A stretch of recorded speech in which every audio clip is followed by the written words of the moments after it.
Hey, what's up, man? Hey, what's going on? Not much. We're live.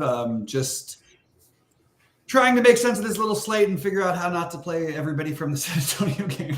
Well, let's first see what's going on in New Orleans.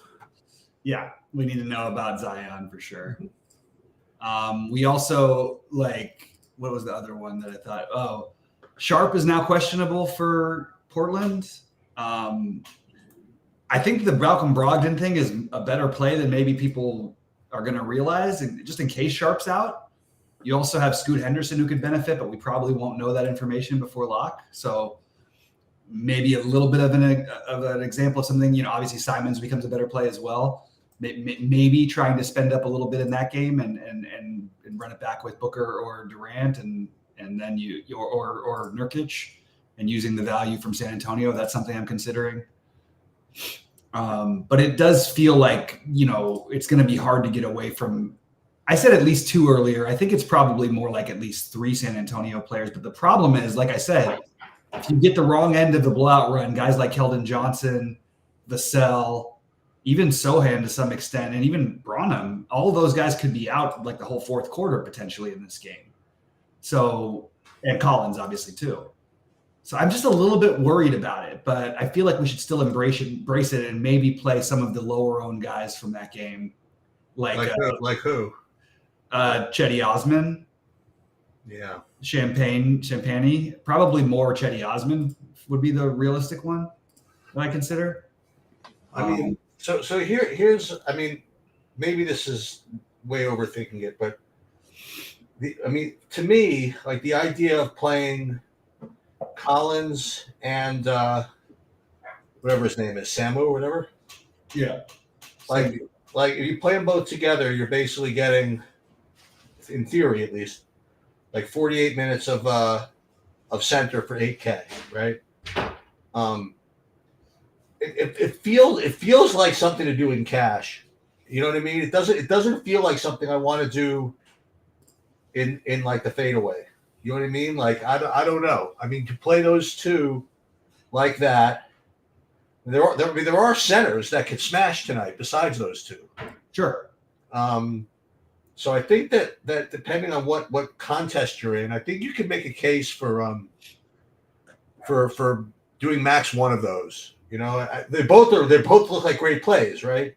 But for them to both smash, for a GPP like that. I don't know. I just don't know. I mean, what you think that's like overthinking it? Just playing both and be done with it? No, I think that makes sense. I actually don't think it's a lock I don't think they're splitting 48 minutes. First of all, I think that Barlow may play. I thought of that, but you know what? I just forgot about. I mean, not that it's the end of the world, but I mean, it is that Samu's guys going back to his other team. Yeah. There's something there to it. I agree. I'm just throwing out that you could have another guy getting a few minutes. Yeah, I mean, it's tough a little bit. I mean, it's tough to try to get different. So, I'm still gonna say that this Chetty Osman thing might be an actual play that people aren't considering. He's also active when he's out there and he plays minutes. One thing about Mamo to consider, he hasn't played more than 12 minutes in a game this season. Zach Collins has missed games this season. He doesn't, it's not like he has to get the minutes at all. So I'm just throwing it out there. I'm just trying to find different things. But I'm going to have Collins in all my lineups.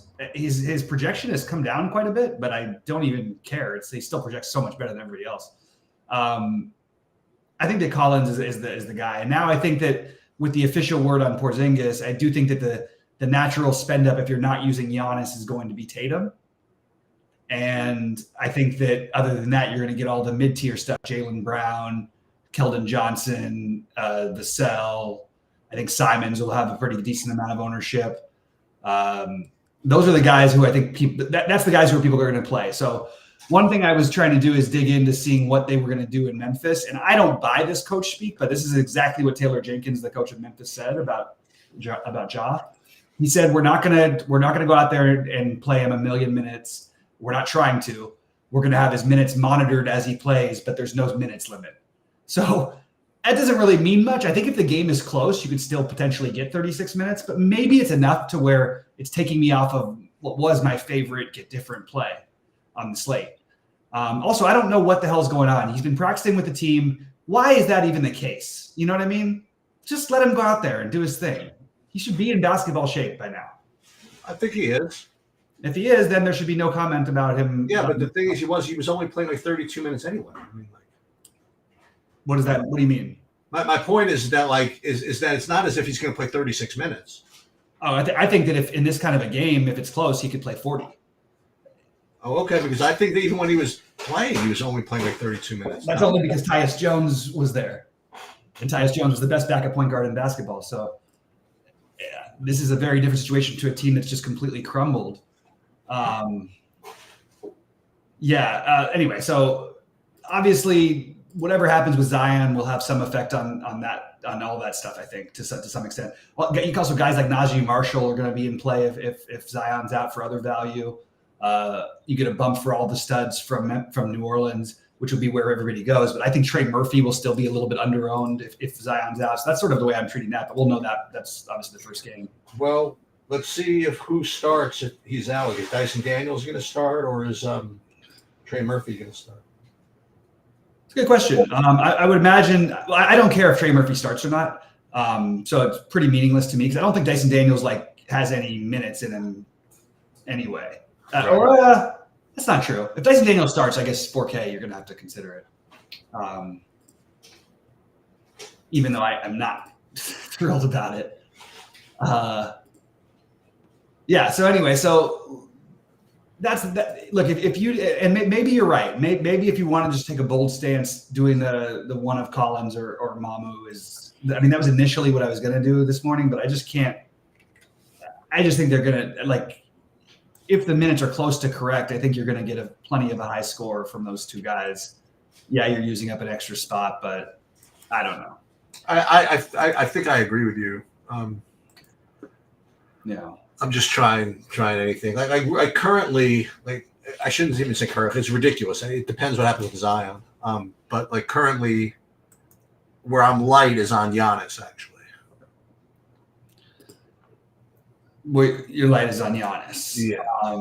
Of those three, of Giannis, Samdu, and Collins, the three highest owned guys on the slate, right? Yeah. I'm lowest on Giannis. Yeah. I mean, in part because it's harder for him to smash in a blowout than the other two. Mm-hmm. And it's not like years past where it's like, okay, 3 quarters, and there's just no way he's not getting 60 in 3 quarters against these guys because it's still a slightly different situation now. You know what I mean? Lillard there, it doesn't need to be him. And by the way, maybe not a bad night to let Lillard go off. All those 9K guys are going to be very low owned. Lillard actually might end up getting some ownership. Looks like he's going to now. So, Lillard versus Steph versus Ja. I mean, look, if Chris Paul's still questionable, if Chris Paul's out too, another boost for Steph. I don't know, maybe I'll talk myself into that one. I'm just sort of flirting with the spend ups because I know what I'm doing for value right now. I mean, obviously we need to know about Zion, but for the moment, I know I'm okay with eating some chalk at value when you can get these super low owned guys with massive upside at, as spend ups to get a little bit different. And I really like the Nurkic play. I just, the center eligibility is a little tricky. Sure. All-Star DFS and Curry plus Tatum. I think that's totally reasonable. Tatum is going to be really popular, by the way. I'm not really. So my suspicion is that Tatum ends up higher owned than Giannis does. That's what I think it's going to be close, but I think it'll be in Tatum's favor. Take that for what it's worth. You know what I mean? And I love Tatum as a play already today, but I also really love Jaylen Brown. And I actually think you could play them together, but I don't think that should be you shouldn't be trying to do it, I guess is what I'm thinking. Double J asking, is Sandro bag chalk? Yeah, I mean, it's hard to know. He could put up 30 because the minutes and the potential blowout, he would probably get that run. It could go to Barlow. I can't say he's bad chalk. We don't have other 3K plays, so it's really hard to answer that question. As of right now, I guess I'm going to probably be near the field at around 50%. Maybe he'll be a little bit higher owned than that. I'll be slightly under, but I'm probably looking around 50% of Mamu. And I could also make a case though, 0 Mamu and 100% Mamu, and I think both are totally viable. Eubanks, no, I don't have any interest in Eubanks, but it's not the worst idea in the world to get a little different. I just would prefer the Nurkic if I was going to play a center from that game. K9 asking about Trey Jones. Trey Jones is definitely thin, but there's definitely enough upside for him to take a shot. It's just very, very thin. And remember, all the guards are still healthy there, and San Antonio they'll have the maximum number of guys available to suit up tonight. There's also Devontae Graham who could get the blowout run instead of Trey Jones. So I'm a little lower on Jones and a little higher on Osman if I was going to get creative personally. Jeremy Grant, Sheets. Anything you're doing with Jeremy Grant today? I mean, it's got the benefit of being a late game. I'll give you that. And if like you said, if Sharp is out, it's got to help him some, no? Maybe a little bit. Actually, I don't know if it makes much of a difference because Brogdon is basically more high usage than Sharp is. I mean, if Chris Paul is out, that whole game could become more interesting, you know? Without Draymond too, yeah. I mean, already no Draymond, so yeah. You mean the Golden Game? I keep thinking that he's on Phoenix. It also feels like Phoenix and Gold. You always say the other guys play. It always feels to me like Phoenix and Golden State play all the time. Yeah, like playing like twice a week. Yeah, So I'm saying I'm putting Jeremy Grant in. Like, look, if I'm desperate and needed something, I like everybody better around him. Like, obviously it's a different position, but I like Nurkic better than him. I actually think I like Ayton better than him, but again, wrong position. I think that I may do the Brogdon thing and just hope, or play Scoot Henderson. I really think that one of those guys, because if Sharp's out, they're both going to be in play heavily, and we're just probably not going to know that. Clay is. I think I would have more interest in Clay if he was going to be like completely unowned. He's actually much lower than he was projected earlier. But like I was pointing out earlier, he's been shooting lights out and is not really like getting there, barely getting there. It's a little demoralizing when that happens with some guys, but I like Podziemski better than Clay right now. I think Clay has a much higher ceiling, so it's probably like worth it to play Clay. And I think Podziemski, I feel more likely like he gets 30. I don't think he gets 20 very often, whereas I think Clay sometimes does. But they're both definitely decent plays. And if Chris Paul's out, they're both better plays. Yeah, Wiggins has played better, but what does that mean? You know what I mean? That's the problem I keep running into. With no Chris Paul, maybe that opens up some extra stuff. And he really, Wiggins had one good game. He had a good game at Portland. This is a different matchup. So I'm okay. Like, if you want to take a shot on Wiggins and just hope it works out, I don't think it's like the worst idea, but like, I'm not going to do it personally. He is going to be unowned. So take that for what it's. Yeah, you could make an argument for Wiggins over Kuminga. Why not? They're both going to be unowned. So this is an interesting question from Nick, because the answer would normally be just absolutely no way, no interest in Bane with Ja coming back. I actually think this matchup, I don't feel that way, because Herb Jones is going to be on Ja the whole time.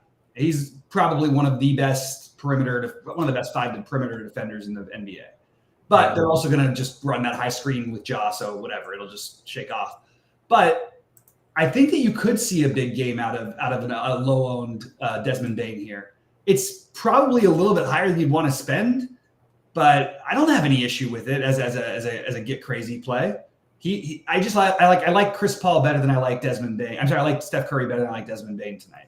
But I don't know that there's a huge gap, and they're both going to be really low owned. So, and Desmond Bane has other multi-position eligibility. So sure, I have no issue with the Bane idea. And I probably would be more interested if we lose Zion and it opens up more of New Orleans. Hold on a minute. Hello. So I'm just going to keep going. So Biyombo. Who's this? Biyombo is not making it for me at all. I have 0 Biyombo and 0 interest in it. For what it's worth, even without I don't know what this is about. Could you call me back? we haven't seen Biombo really since the 19th of November get over 23 fantasy points. And so if you're playing Biombo, I'm assuming that you're just playing Biombo and Zach Collins. I personally am not getting to it. I think Tillman is not a good play either, but I think they're both like similarly bad plays. Zion is in. All right. Thank you, Dunbar. I appreciate that. So I think Zion is a tremendous. I actually love him for tournament, especially because people were worried about this injury all day. And I think that he's going to end up being he probably ends up 15% owned or maybe 20. But I like the Zion idea. So Zion will definitely be in one of my 2 big buy-ins tonight. I think he will. I really like the Zion jaw, but I just don't think I can. I don't know if I can do the jaw thing. All right. What else can we talk about from this? That's very helpful. The New Orleans news. Yeah, I'm glad we got that now. Yeah, I'm. This is probably against my better judgment, but I am doing some rules in that Milwaukee game. Oh yeah. Okay. Yeah. So I'm just updating my core right now.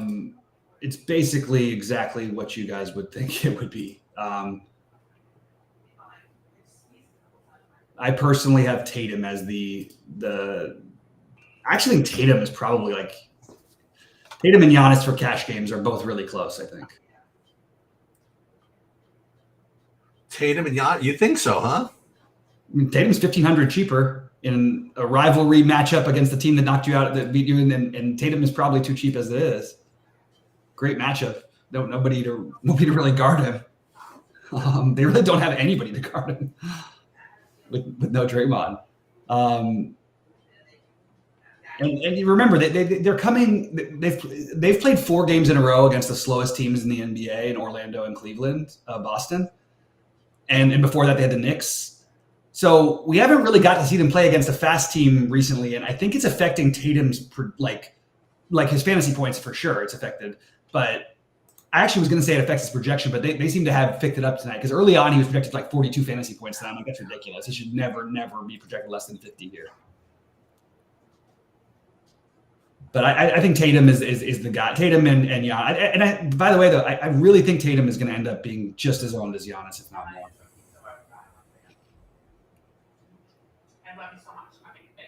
And Simon is the logical other one in the later game, but I really think the Brogdon thing is like a. Yes. Really, I can be ready at 7 if you want. If you want to go out. All right, so let's see. I'm just trying to update my cores here. It's been so hard to make core plays because everything changes so drastically, 50 times a day. Yeah. This has been the one day where they really didn't change much. All right, let's see. Yeah, so again, just so you guys know what I'm doing, I am doing the max one of those two guys from the Spurs. Oh, okay. We'll see what happens. I mean, hey, I like that. It's a way to take a stand. We'll see what happens. Horford has been playing without Porzingis and has literally not gotten there once in any recent time. But I actually think he's not a bad idea tonight. Again, 4 games in a row against the slowest paced teams. Could argue that would have helped him. He's going to sit tomorrow, I'm sure, because it's the front end of a back-to-back. Yeah, I could get to a little bit of Horford. I don't love it. I don't think it's an amazing play, but it's certainly totally fine. Yeah, he already got his bump. His projections already bumped him up 4 extra fantasy points.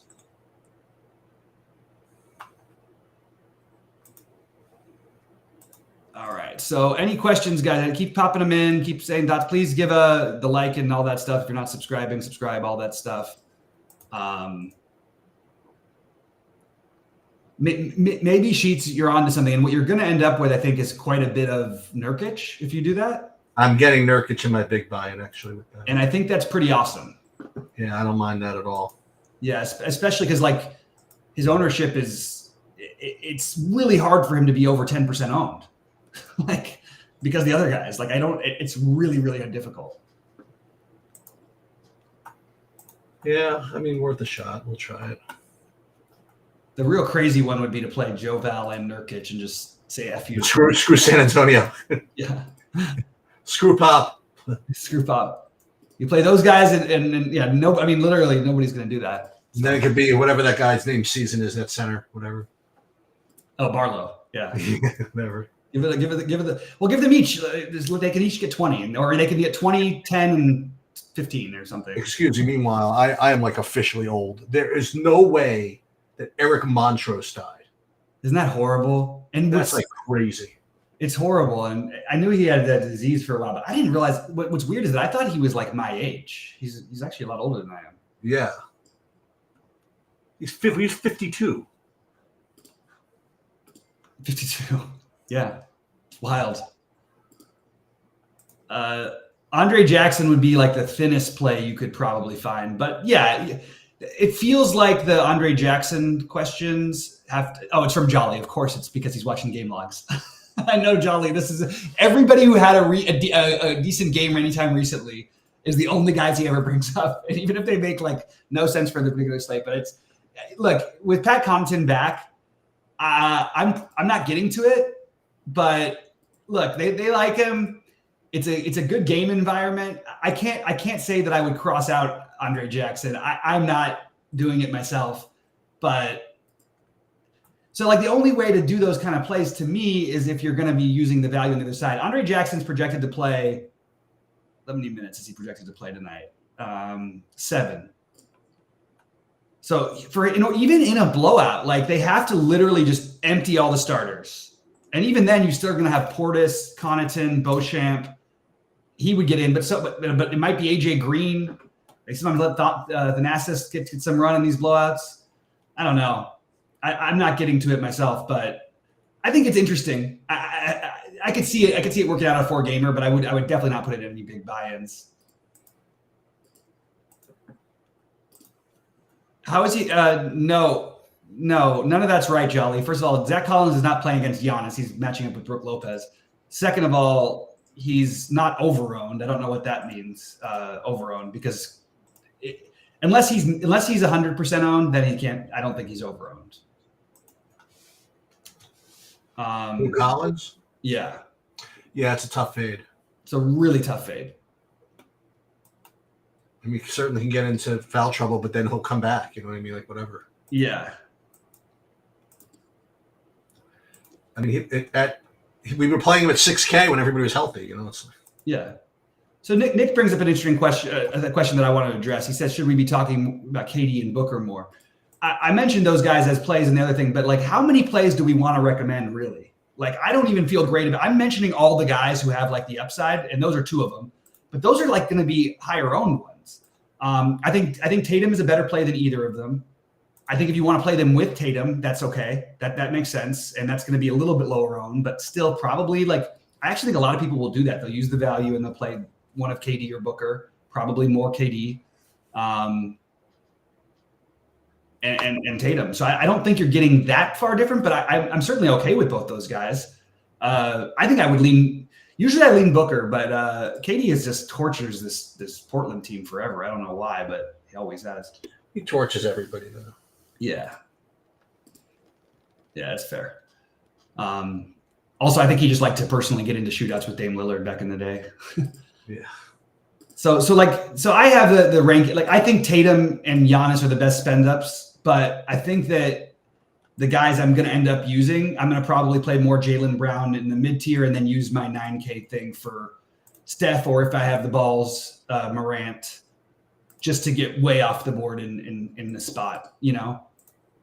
Like if you said before, I mean, actually Steph is probably good. Like these guys are starting to pick up. People are picking up on this. You know what I mean? Everybody's starting to even out. Steph was like projected like an hour ago to be like 1% owned, and now it's up to like 10%.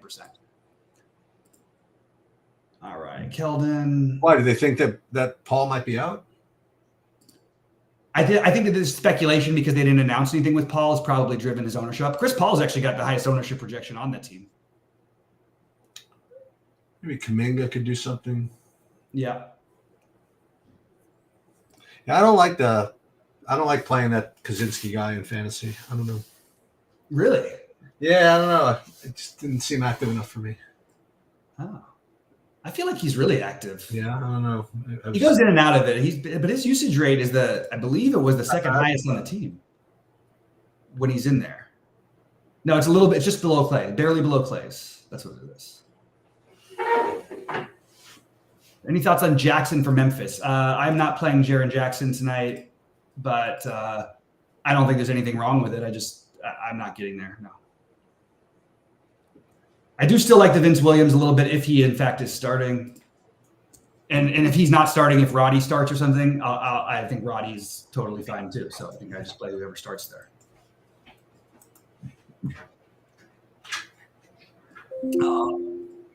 Okay.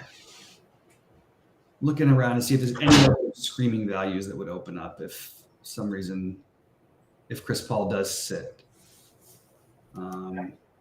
For what it's worth, we may actually find get that out in like the next 30 minutes or something, because that is the nationally televised games that are Memphis, New Orleans, and Boston, Golden State. National TV holiday time of year. Yeah, I think I'm going to go for the Boston guys as my favorite other spends, but I don't think I'll be different in that. Just need to find that one jaw play or Curry play, or I guess Booker Durant can be included in that, to try and just get a little bit more different. Just really hard to do. Maybe speculating on the Portland stuff is the better way to go. So maybe you play Durant or KD with Brogdon on the other side, or Scoot, or Brogdon, Simons, both. I think it's actually possible. Like that, we can both get there. All right, I'm going to upload my lineups, and then I'm going to get out of here. Okay. I'm sure there's stuff that's going to be coming up that I'll miss, but it is what it is. I'll be back a little bit later. Yeah, watch for some starting lineup stuff. But I guess it really doesn't matter with San Antonio too much. Yeah, I don't think they're going to do anything. I mean, I think we know if they don't start Zach Collins, that's the only thing that would be interesting. But I don't think that's even a question. That's true. All right. Well, I hope you have a good dinner, man. And everybody else, I hope you guys win. I'll be in the premium Discord. I did want to remind everybody, I do think Bobby Portis is a tremendous play in any sort of anything. I think he actually is. Absolutely. I mean, from them, yeah. It just feels like the kind of game where he puts up 45 or something. All right. All right. I'm getting out of here. I will. I'll see you tomorrow. All right. Sounds good, buddy. Have a good night. And everybody else, good luck. And I'll see you in the premium Discord.